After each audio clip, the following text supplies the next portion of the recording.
About 2 years ago, EHOVE has a development corporation that was started pretty much at the founding of EHOVE to allow EHOVE students to go out and work in the community, to build homes, things of that nature. And over time, our curriculum has changed, and we've relied less and less on our development corporation.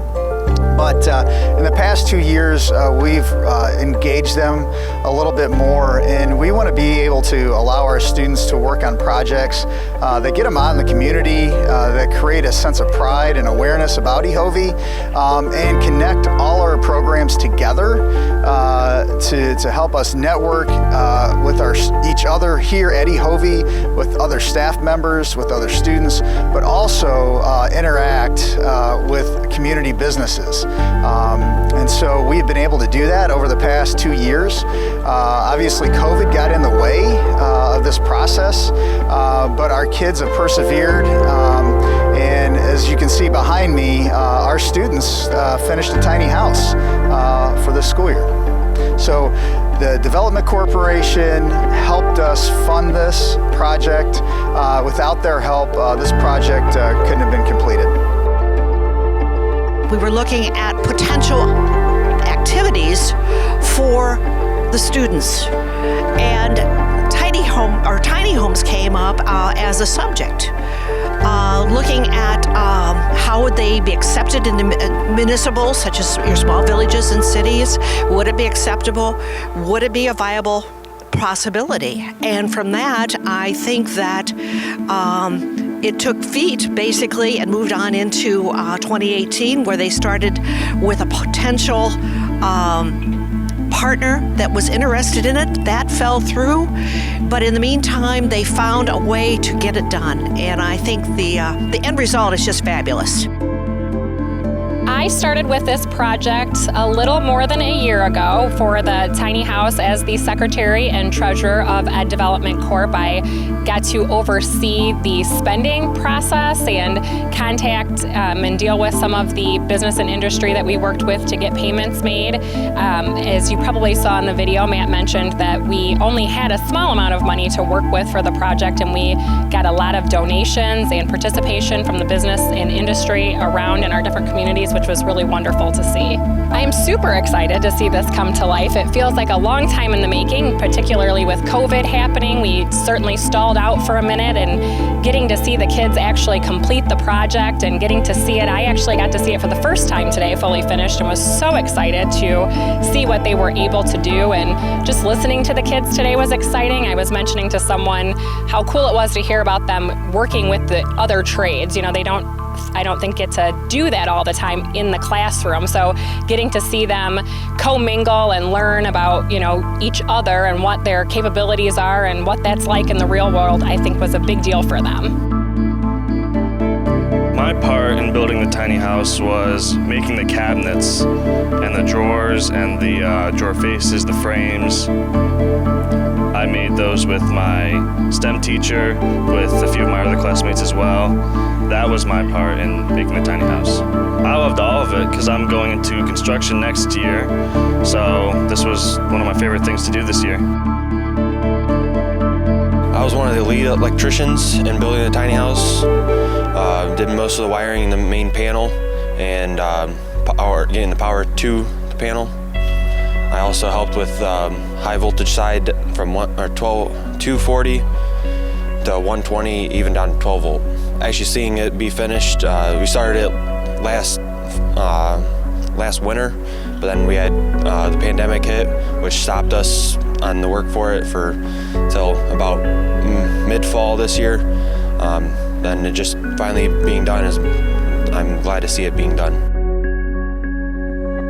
I did a little bit of everything on the tiny house, but mostly wiring. I helped design and lay out all of the circuits, high and low voltage.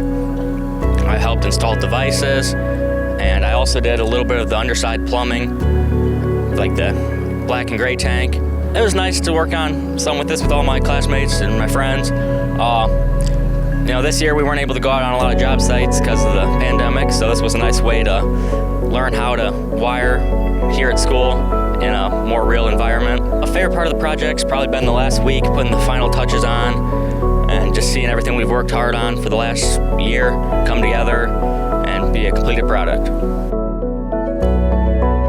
I worked with Norwalk Furniture to design and build the furniture for the tiny house. I helped make the bed that is also a couch. I helped make the pillows and the cushioning for the couch, which the couch/bed also doubles as storage, which I think is kind of cool, and the furniture looks honestly really good and pretty great together. For us as a class, in the short amount of time that we had to do this, we've come very far and we've done a lot of things through failures, and we've overcome those failures, and we've made something that is honestly pretty great in our opinion.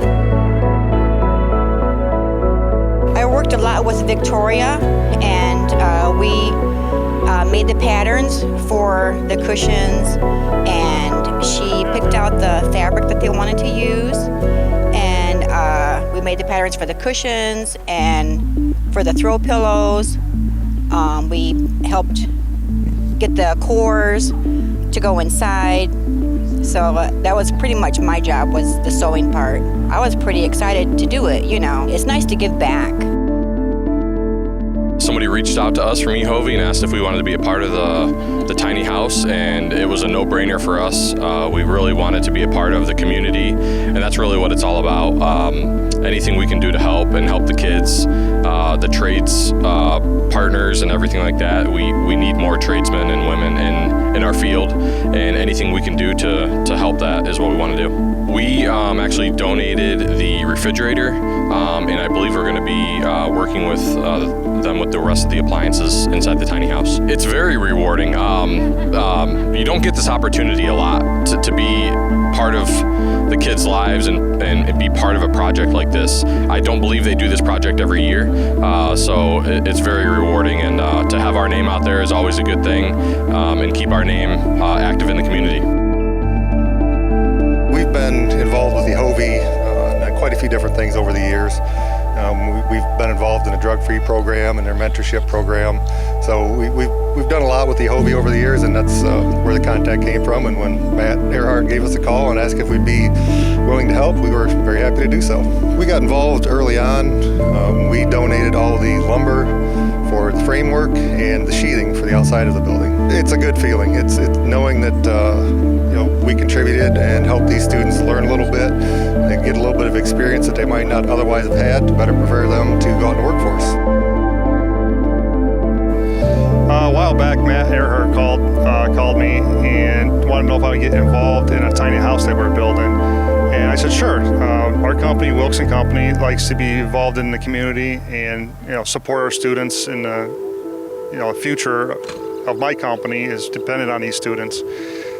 So he asked me to get involved in it, so we did. We did all the plumbing, fixtures. Our company was very excited to be involved in things like this. Like I said, we like to be very community-based, and we get excited to see the kids and the learning the kids were doing, and all the time and effort these kids put into it. We have this great opportunity with EHOVE, Matt and Elaine, and we've kind of networked together on this cool project that they're doing with the Little House, and we were fortunate to be part of it.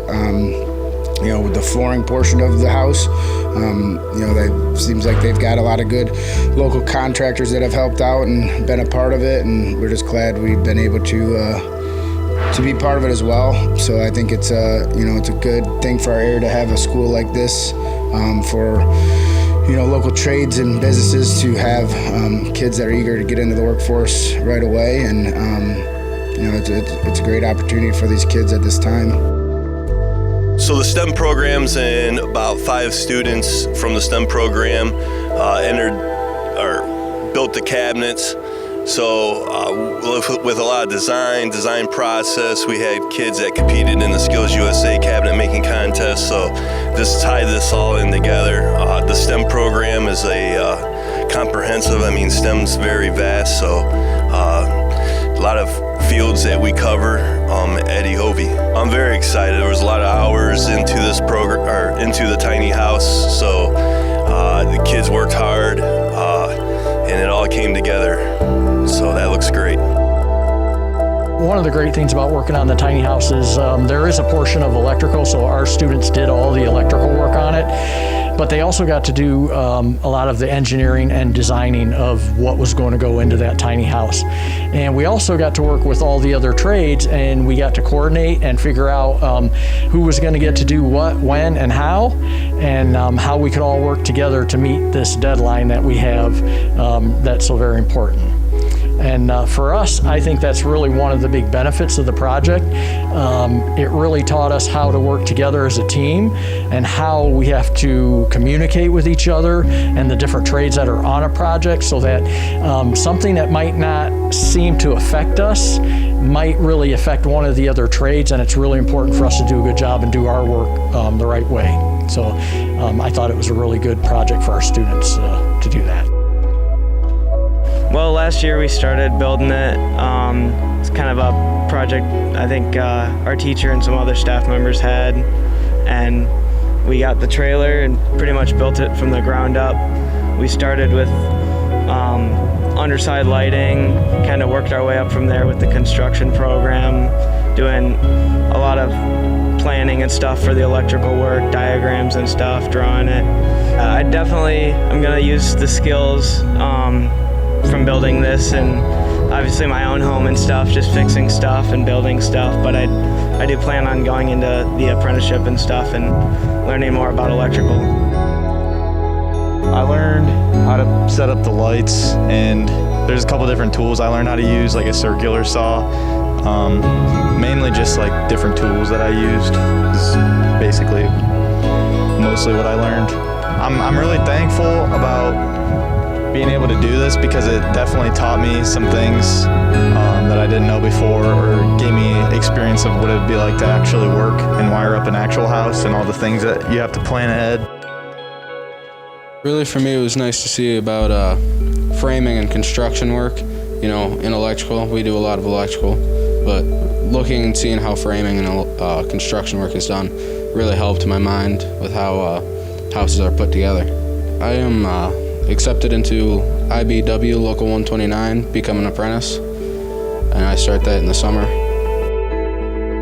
I really like the whole idea of the tiny house, because with COVID and everything, we weren't able to, go out on job sites and go try out working as electricians out in the field. So with the tiny house, we were able to, get a practical sense of how to do what we've been learning about in the classroom. And I just really have to give it to Mr. Ragnoni for coming up with it, because without that, we'd graduate, go out onto into the workforce, and not really have a sense of what we're doing, because we weren't able to apply what we learned. So with this, it really gave us an opportunity to visualize what we've been learning, and because the book work, it only goes so far, and so this project really taught us a lot. And getting out there and being able to see the skills that we've learned here at EHOVE be put to work, and especially now that it's really close to being done, we can step back and look at that and just see just what we've learned actually be put to something. And it makes me proud, and I hope it makes everybody else out there proud that we actually did that. And it makes me excited to get out into the workforce and keep continuing that work.